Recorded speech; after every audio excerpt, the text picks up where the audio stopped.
Good evening. How are you guys? I see that there's quite a few people waiting tonight, and this is way cool. It's Sandie Shallis. And those of you that follow me and Going South and many other people might recognize the background here. It is quite beautiful, and it is Greenland. And if you get a chance, go to Going South.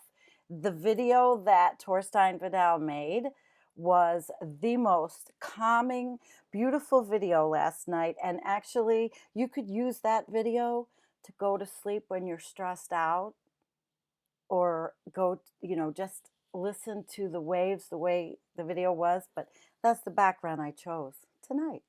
So before I start, I want to say, hey, Compost John from over the to the where are you? Overseas. You're somewhere in the UK, right?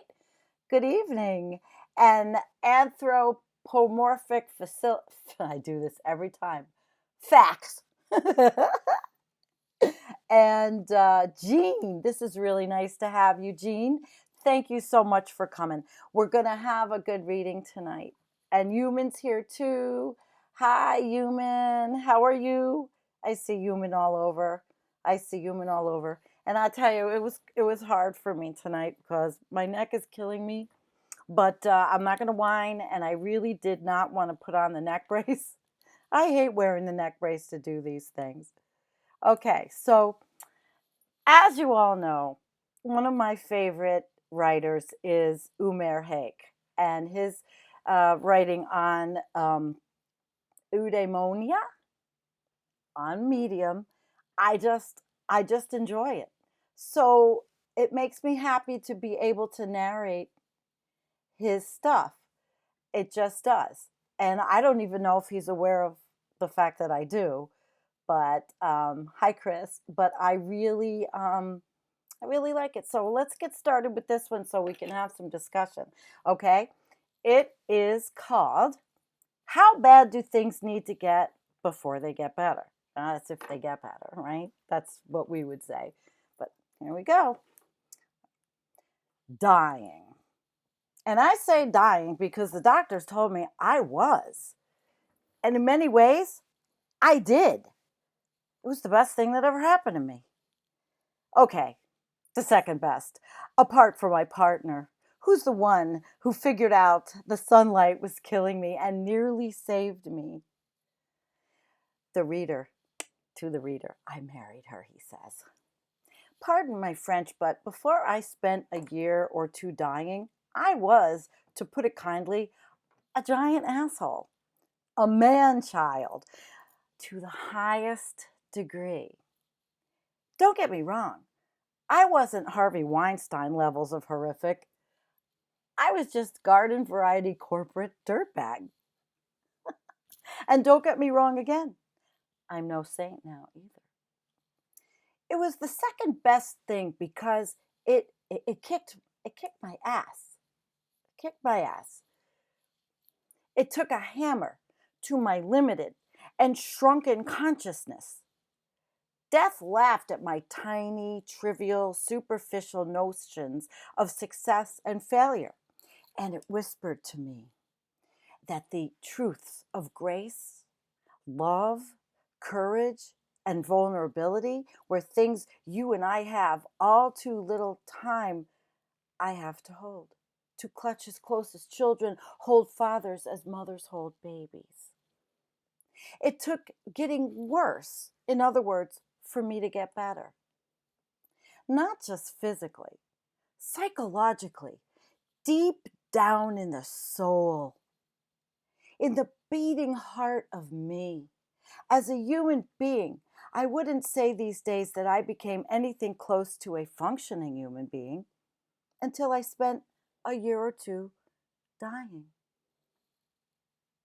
Now, don't cry for me. Well, go ahead a little if you must. I bring all this up for a bigger reason.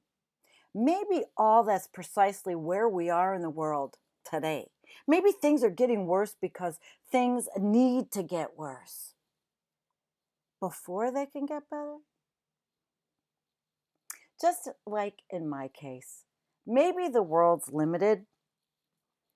Shrunken consciousness needs a hammer to be taken to it so that the embryo inside you and me can finally emerge from the womb. Let me explain what I mean by all that.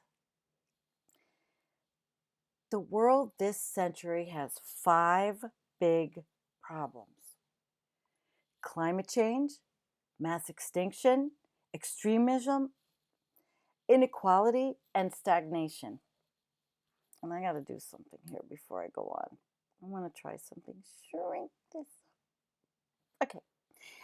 The hard truth is that they are all getting worse. As a world, we aren't just making little progress regarding them. We're not making any progress. We're regressing. How so? Take climate change. And forgive me if I move around a lot, guys. I'm sorry. Take climate change.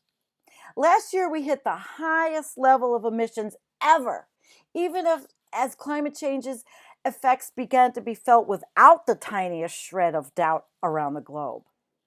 From floods in Asia to famines in Africa to wildfires in America to the Amazon burning.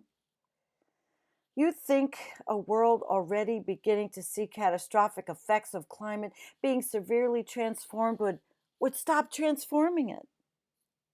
But not us. No, sir. Our consciousness is so tiny. Is so tiny, so weak, so fragmented. We can't act to stop the greatest existential threat to humanity at the precise moment it's beginning to rear up like a great tsunami. What the? Or take mass extinction.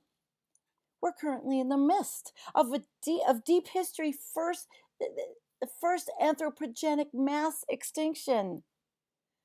How many species have we killed off? The disturbing answer is nobody knows. Nobody really knows. Because we haven't bothered to count in the first place. We know at a minimum that we're beginning to kill off insects, bees, fish. We're ripping the bottoms out of ecosystems, attacking and decimating and exterminating the most vulnerable things first. But what happens to ecosystems without bottoms? They collapse. Suddenly, catastrophically, without warning. Snap! Like that.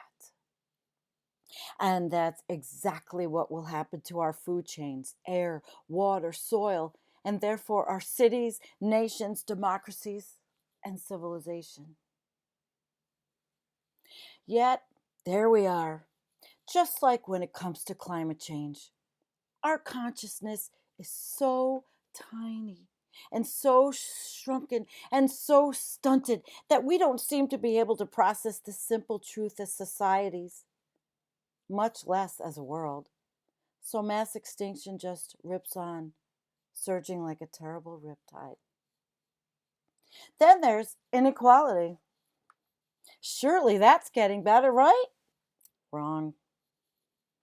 Inequality skyrocketed in country after country, so much so that countries are converging to American levels of inequality. Which is to say, horrific, shocking kinds, where billionaires can buy entire cities without blinking. I gotta do something. Without blinking. While kids have to pay lunch debt. Life expectancy is cratering because nobody can afford health care. And just getting an education indebts you for life. Inequality, just like mass extinction and climate change, isn't getting better. Like them, it's getting worse and fast.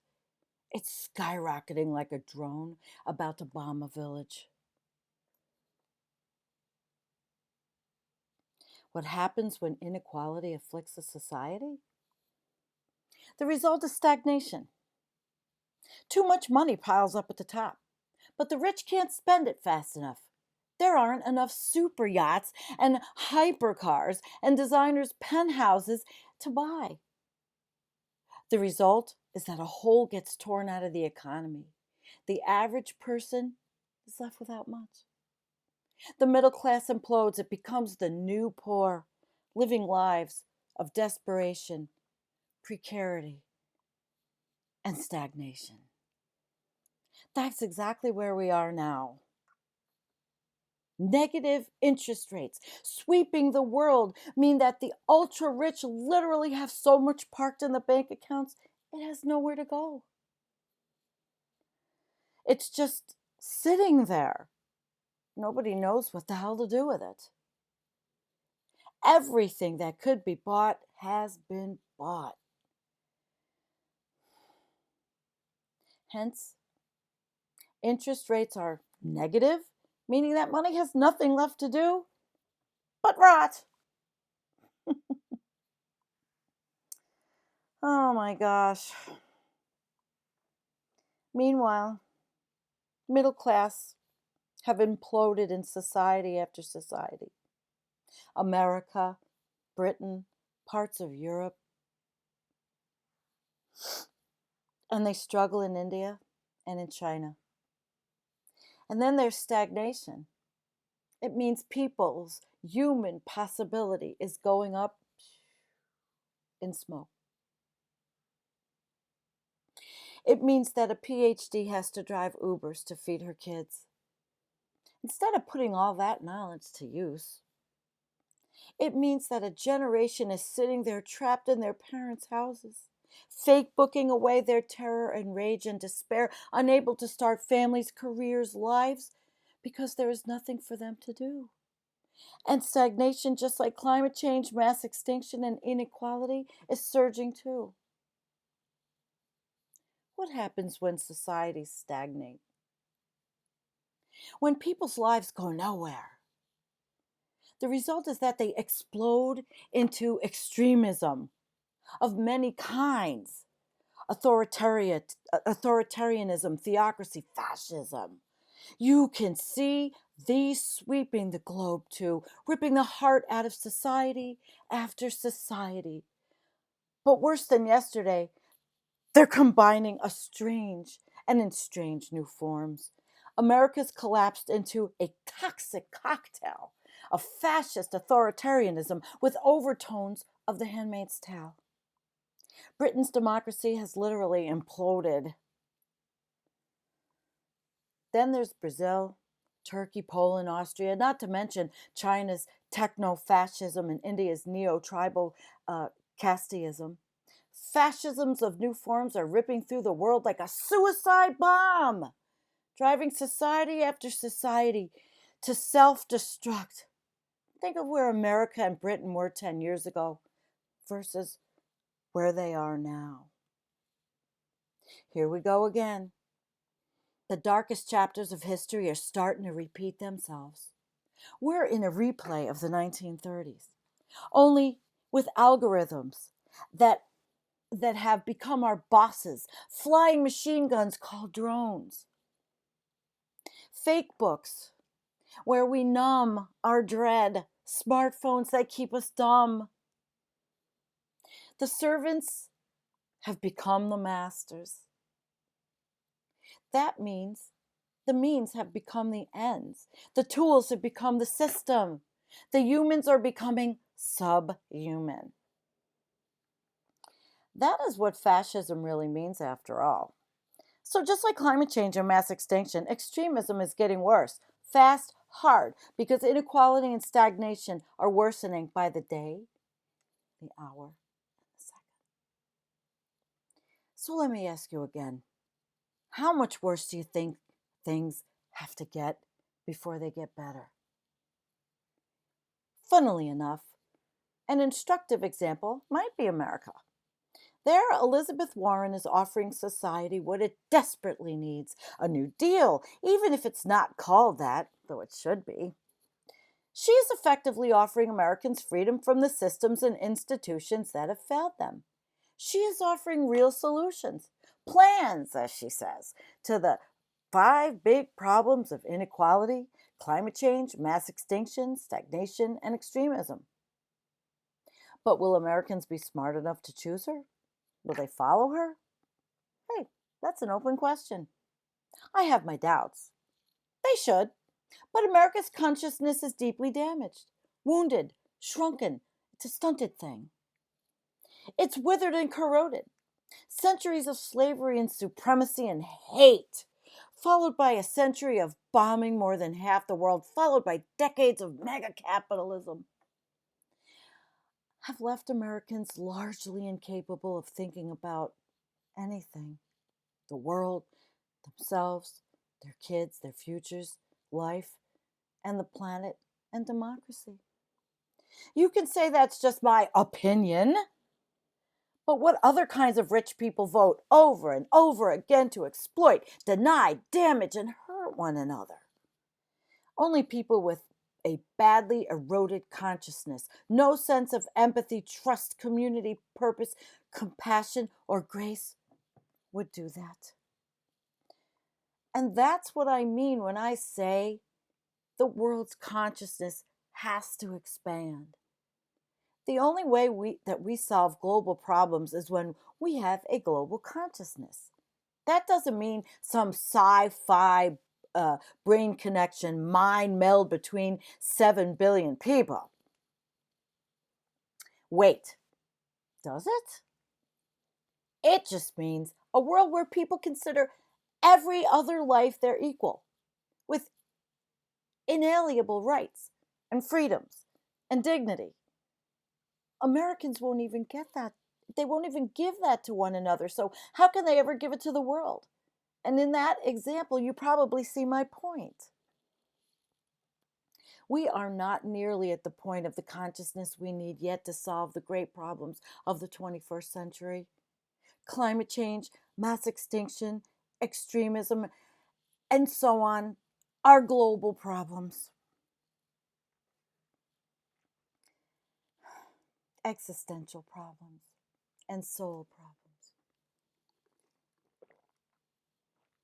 But our consciousness, crippled by centuries of slavery, colonialism, and capitalism, has never really evolved. We see each other as adversaries, competitors, enemies, consumers, producers, not as partners and allies, distant cousins, one family, one life. We do not see each other as equal human beings in freedom and dignity yet. We're not even close. Maybe then things have to get worse before they get better. That's how consciousness grows. We journey through the dark night of the soul. We cross the dead waters of the river of despair. We walk through the shadow of the valley and we emerge on the other side.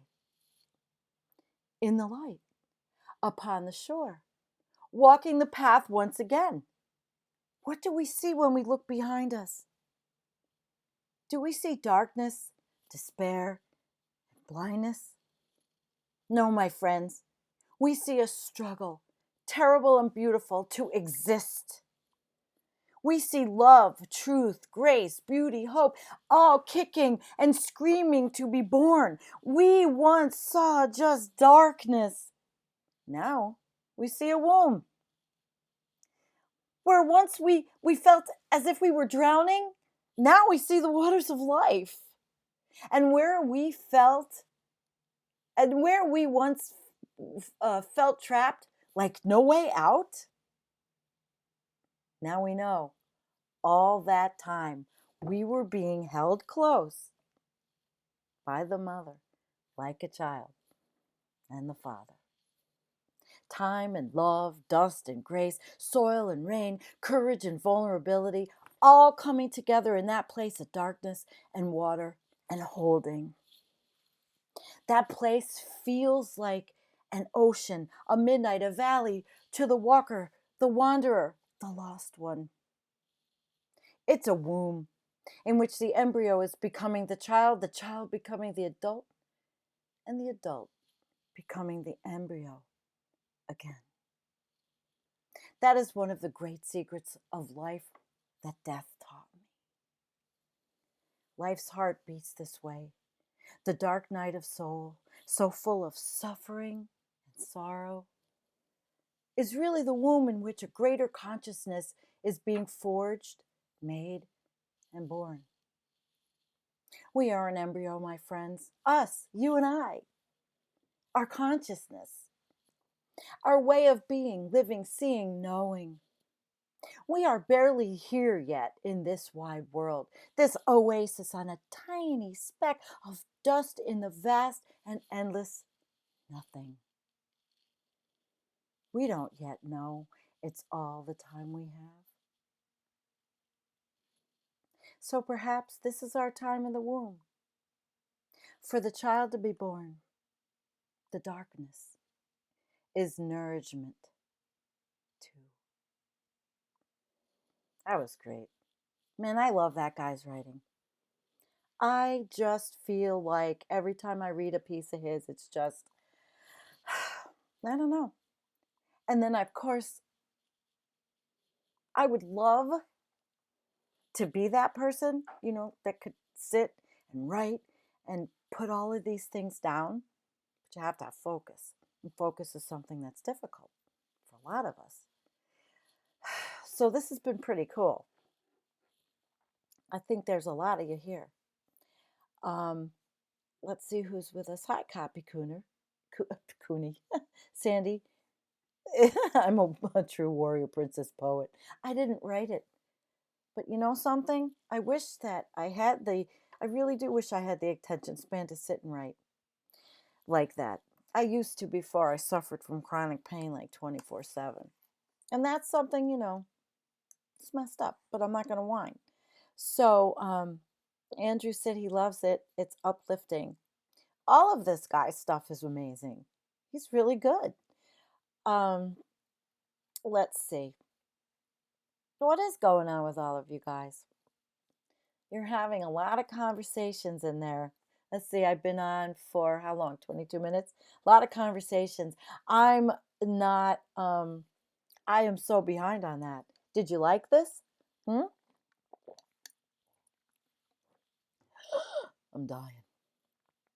One of my problems too is that I have this quirky, weird illness that makes you dry. Eyes, mouth, everything. It's awful. I hate it. It is. Anyway, the only other thing I wanted to talk about a little bit was the other night. I watched Naomi Klein and Greta on the Intercept channel. And I thought one thing stood out to me, which I really liked about what Naomi had asked Greta about, wait a minute, I don't know, maybe I'll keep this up in case I find something, about the naysayers out there and the people that are saying that, she's, whatever it is, that she's put up to this, that it's whatever, And she says, she laughs. She says, I just have to laugh.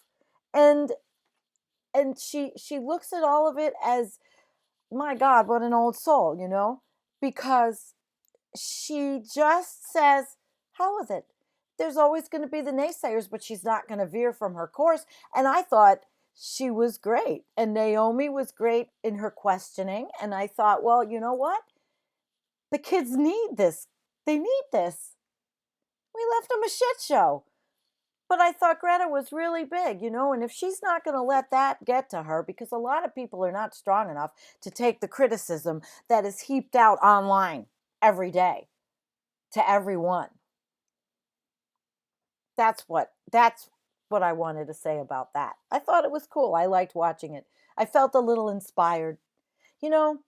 I have, and a lot of you have, no care for the outcome of what this clusterfuck of life is bringing us to. I mean, we just saw the Bahamas get annihilated. Paul Beckwith is making videos because he's really upset over the death count because it's not being the truth is not being told. And what I heard today was that they're starting to find bodies because of the smells. And this is the smell of collapse. This is the smell of environmental and ecological devastation. And I'm not here to sit here and be a naysayer and say, oh my God, but it's happening. And of course, there's all the things that people are doing. There's going to be adaptation and mitigation. And oh my gosh, I read about all the different things all the time. We have to keep going to get there, whatever there is.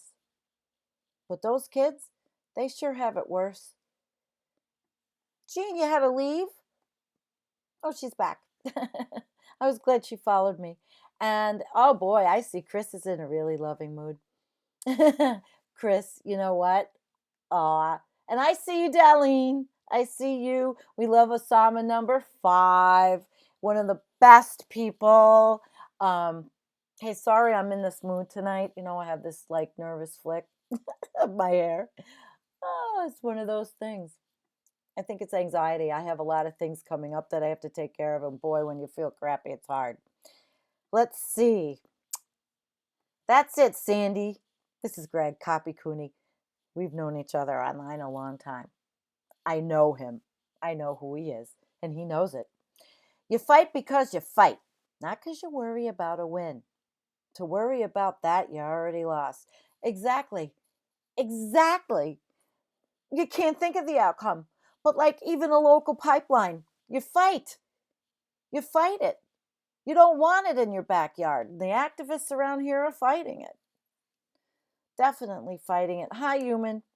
Yes, we know. The climate strike, the 20th, 23rd, 27th. Yep. Listen, I hope I have a doctor's appointment that day so that I can just nonchalantly swing by something, because I'd like to make it. And every day is how I'm going to feel. And I wanted to say, Greg just said he's got his 3rd back surgery coming and he's going to go do a roof. Yep. You're crazy. But most of you men are. And I've had 3 back surgeries, so I'm one up on you. And the next surgery that really pretty much ruined my life. But I wish you a lot of luck. And you better don't smoke cigarettes when you're healing. Supposedly, that's like the worst. So, hey, CB, how are you? Just make more memories. We're always making memories every day. I make memories in the morning just walking outside at 7:30 every morning to go out. Well, 7 o'clock in the morning, I get up, and before like my body tells me it's hurting, I get up and I walk around outside the house all the way out to this manual well pump we have. And it's on a timer for a drip irrigation system, but it drips, like it leaks. And I don't like to leave it on, even though I know the leak is the well water going back into the ground. I just go out there because it's not like I get the exercise that I used to. I mean, it's just like not happening. So I go out, I pull up the pump, let it go, and then that goes on automatically, and then I walk back and I put it back down. Whoopee, you know. But what happened, Osama? You lost your really sweet kitty Sunday? I'm so sorry, sweetheart. Wow. Boy, have I been doing a lot of loss lately, too. We just lost somebody. The guy that married me and Doug, the Rev, he was in the motorcycle club scene. And he was a great reverend and a great guy. And he passed away, and his thing is Saturday. And I hope I feel good enough to go. I haven't seen a lot of those people in a long time. And it's loss. Loss is something we're all dealing with. We deal with loss every single day. Oh, Chris said cigarettes never slowed your healing. All right. Well, I've heard that like for back surgery, they're really not a good thing, the nicotine or whatever. I just want everybody's outcome to be good. I don't want anybody to suffer like I do. And I didn't even smoke cigarettes when I had my surgeries, you know? And okay. Greg says he's banned from most places, even here. No. I unbanned you. I know you're a bad boy. It's when you drunk text. See how close we all are? You know, we know each other. And even if it's, even, he's incognito. Okay, copy Cooney. Um, well, listen, guys, it's been 30 minutes, and that's usually about my limit. Osama, I'm so sorry for the loss of your kitty. I really am. We want to give you big, big, big, big hugs. And yes, it's so sorry for the loss of my friend. And his wife is awesome. And they're just beautiful people who, at a time in my life when I needed some spiritual guidance, and he never shoved anything down my throat. I mean, he was a big biker guy, but he was a Christian, and I'm an atheist, and he knew it, but he gave me some spiritual guidance to get me through a difficult time in my life. And then he married Doug and me, for what that's worth. You know, it was a beautiful time and a beautiful thing. And he wasn't that much older than us, you know? He wasn't. So I would, I mean, I've learned to, we all are learning to deal with loss. It's a fact of life. We will all lose our lives, and we will all lose people. We're going to lose animals, you know. And Zox says it's hard to lose a cat when you have a good relationship. No kidding. I just went through my daughter's loss of her Rottweiler, her cat, and then she goes and gets another cat, and 3 weeks later it has to be put to sleep. And Jean, I'm so glad you're here. We see each other on the shows, and my show is we don't ask for donations or anything. It's a hobby channel. It's my hobby, and the other people that are involved, it's a hobby for them, at least here. You know, we have Nicholas, a meteorologist, and we have Antonio, who is a climate change activist. Um, and then there's Jennifer Hines, who is an amazing climate change and methane researcher. And we have, you know, there's a team, and there's no leader. It's not mine, it's not theirs. We're all together, and we do whatever strikes us to do. And what is that? That's communicating and bringing people that may not understand the gravity of our predicament. And that's happened, and I've watched it happen. So even though I've paid dearly to exercise my First Amendment free speech rights, I have paid dearly for that. I felt like I've had purpose, and all of you have purpose. Without purpose, we have no reason to go on. And if you don't have a purpose, pick the littlest, littlest, littlest purpose. Even if it's just tending to flowers. That's a purpose, right? They're living things. So I want to thank you all for coming. I really did want to do this tonight. And oh, wait, the other live stream I had the other day, the impromptu sitting on the deck with my friend Karen. She's not my new friend, but she made this. She's talented. She's lovely. If it wasn't for this medium, I would never have met her. And now we have a friendship that is like unbelievable, like this. And we've been to each other's homes, and we live similarly. And it's like, thank you. Thank you. So everyone have a really fantastic night. And I thank you all for coming. I'm going to cut you loose. And I don't think Torstein was here to see his background from his last night's video. But if you get a chance, go watch the Going South video with the background that I have. It's calm and tranquil. And if you have problems going to sleep, just put the soundtrack on. The ambience was really great. Really great. Okay, guys. Thank you for coming. Peace. Love you all. Good night. Till we meet again.